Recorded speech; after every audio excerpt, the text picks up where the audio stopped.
the kingdom of Ethelgard, time was not a concept, it was a physical substance. Every citizen was born with a soul glass, a beautiful, heavy crystal pendant worn over the heart, containing a finite amount of glowing golden sand. When the sand stopped falling, the person's life ended. Because of this, the city of Kronos was a place of frantic, unyielding motion. People ran from task to task. They worked through the night, trading hours for gold, and gold for more sand to fill their glasses. The streets were a blur of desperate speed. No one looked at the sky. No one stopped to breathe. But then there was Julian. Julian lived in this city of rushing shadows, but he lived like a stone in a rushing river. While others ran, he sat peacefully by the riverbank. While others bartered for seconds in the crowded markets, he slept in the warmth of the afternoon sun. The villagers called him the empty glass. They whispered that he was lazy, foolish, and destined to die with nothing to his name. But Julian wasn't just lazy. He was a philosopher of stillness. He believed that if you do not move, time cannot find you. He believed that rest was not a waste of time, but the preservation of it. His father, the great keeper of the sands, watched him with eyes full of deep sorrow. "My son," his father would say, his voice trembling with age, "you think you are saving your time by not using it. But time is like a river. It flows whether you drink from it or not. If you do not use your sand to build something, it will simply fall into nothingness." Julian would only smile, close his eyes, and lean back against the tree. But the illusion of endless time shattered the year the great gloom arrived. A magical plague swept through the valley, an invisible fog that began to drain the soul glasses of the elders. Julian's father fell ill. Julian rushed to his bedside, horrified to see the golden sand in his father's pendant draining at a terrifying speed. It was flickering like a dying candle in the wind.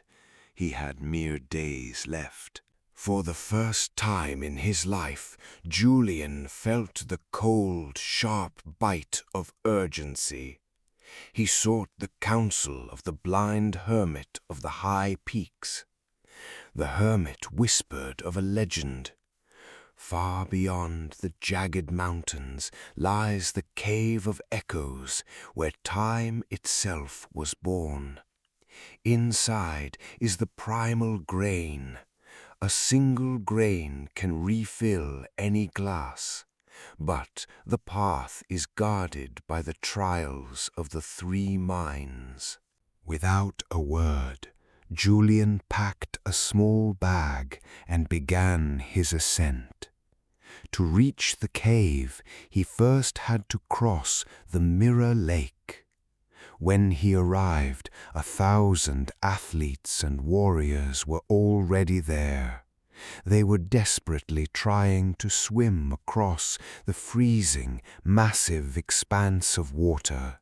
They were exhausted, their muscles cramped, and their golden sand drained rapidly with every panicked stroke. Julian did not dive in. He sat on the shore for 4 full hours. But Julian wasn't just sitting, he was observing.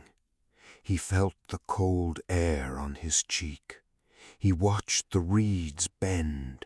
He realized that every 5 hours the mountain wind funneled down the canyon, reversing the lake's current. Julian found a massive flat leaf from a fallen titan tree. When the wind shifted, he stepped onto the leaf. He didn't swim, he didn't row, he simply stood, balanced, and let the wind and current carry him perfectly to the other side.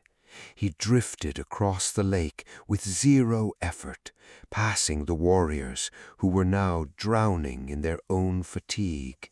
He arrived with his breath calm and his sand untouched. Next, Julian arrived at a narrow canyon blocked by the wall of weight. It was a single, perfectly smooth boulder that weighed as much as a mountain. The skeletons of the strongest men in history lay at its base. They had died pushing, pulling, and striking the stone with massive iron war hammers. They had used all their brute strength, and it had cost them every grain of their lives. Julian approached the rock.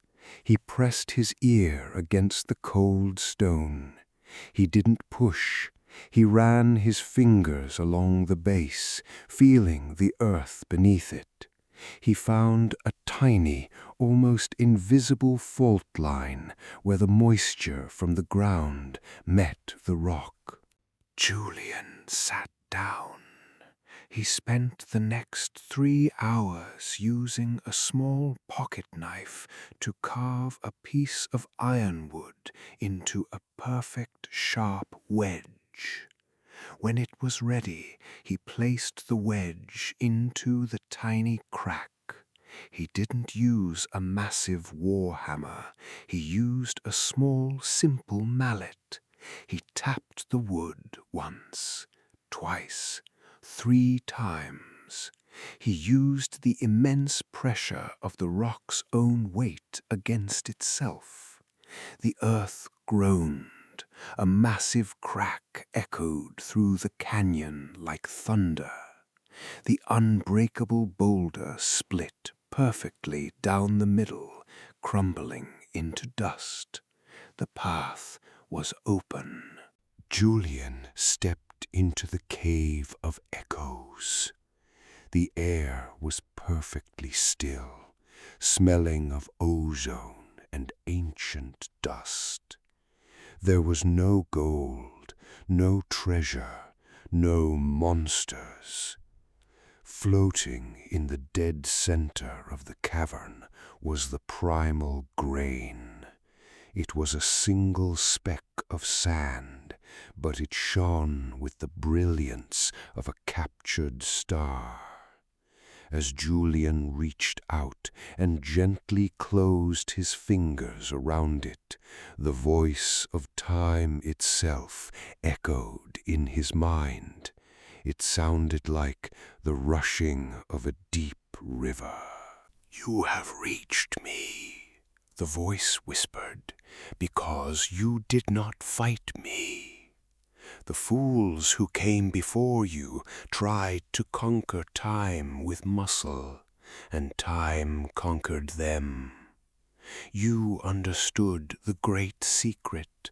The value of an hour is not measured by how much you sweat, but by how much wisdom you apply." Julian ran back to the city of Kronos. He arrived at his father's bedside just as the final grains of sand were slipping through the glass. Julian placed the primal grain into his father's pendant. Instantly, the glass exploded with warm, golden light. The sand multiplied, filling the glass to the brim. His father opened his eyes, taking a deep, healthy breath. He was saved. But Julian was forever changed. He was no longer the boy who slept idly in the sun, waiting for life to happen. He took over his father's workshop, but he didn't run himself to death like the others. He became the architect of the soul loom. He invented ways for the villagers to pump water, harvest crops, and build homes using wind and gravity. He taught the kingdom that true laziness is a tragedy, but efficiency, working smarter, thinking deeply before acting, is the highest form of respect for one's life.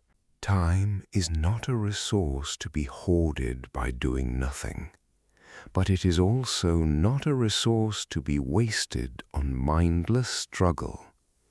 It is a gift. Use it wisely. Think deeply, and your sand will last an eternity.